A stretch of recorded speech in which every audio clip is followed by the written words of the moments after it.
Here comes the, y'all don't really want it like that. Yeah. Here comes the, no. Here comes the, oh. Here comes the, y'all don't really want it like that. Yeah. Here comes the, no. Here comes the, oh. Here comes the, y'all don't really want it like that. These type of football hits occur in basically every single game, with many leading to concussions. I'm here to talk about CTE concussions in the NFL. Now, this is a topic I had previously given a speech on, so I would say I know a lot about this subject. Last speech, I sort of informed the class on what this is and why this is a big problem. But during this speech, I'm going to briefly summarize what CTE is to refresh people's minds, then most importantly explain what is at stake because of CTE. I'm going to first explain what CTE is. According to a group of doctors in a History of Human Sciences journal, chronic traumatic encephalopathy, known as CTE, is a form of neurodegeneration that is believed to result from repeated head injuries. On average, according to the same journal, signs of CTE start occurring 8 years after retirement from the sport. Because of this, sports concussions require long-term follow-up, which comes from a journal titled exactly that. In this journal, a neuropsychologist states that even when you are symptom-free, your brain may still not be back to normal. According to families of CTE individuals, they start to become more irritable, angry, apathetic, and have a shorter fuse. Also, individuals with CTE are usually more depressed, have shorter memory spans, and are more likely to commit suicide than those without the disease. Retired NFL player Tony Dorsett was recently diagnosed with CTE and talked about his experience with the disease in an ESPN interview. Memory, it's getting worse and worse as the days go by. My short-temperedness, I'm really short-tempered. It gets worse. It's painful, man. For my daughters to say they're scared of me.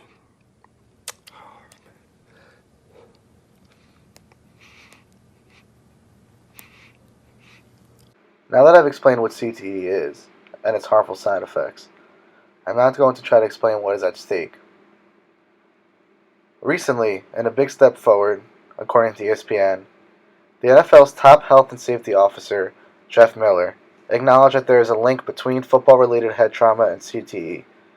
When asked by U.S. House of Representatives if there is a link between football and neurodegenerative diseases such as CTE, Miller responded by saying, "The answer to that question is certainly yes." This marked the first time a senior official had conceded football's connection to the disease.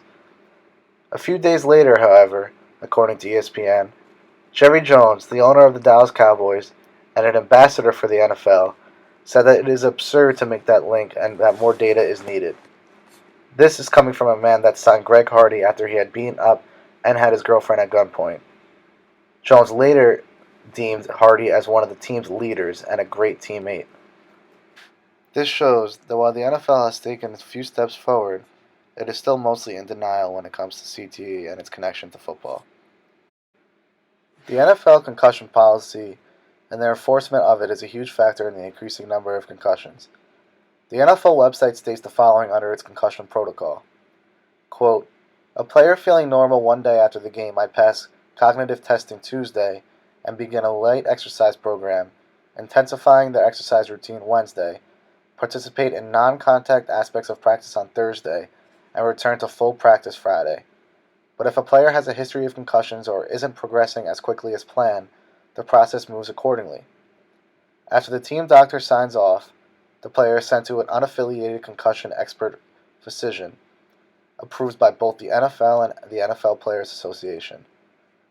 Now, according to Vice Sports, studies showed that in 2015, 48% of players who were reported concussed returned within the 5-day period and were able to play the next game.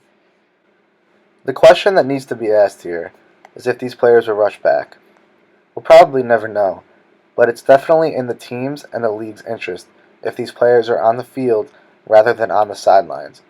One thing also to look at is that most players don't really care if they have a concussion, they just want to play. So it should be up to the league and team doctors to prevent them from playing. In a recent study done, 85% of current NFL players stated that they play in the Super Bowl with a concussion. Now this shows their commitment to their teams, but it also shows that they'll put that ahead of their future health.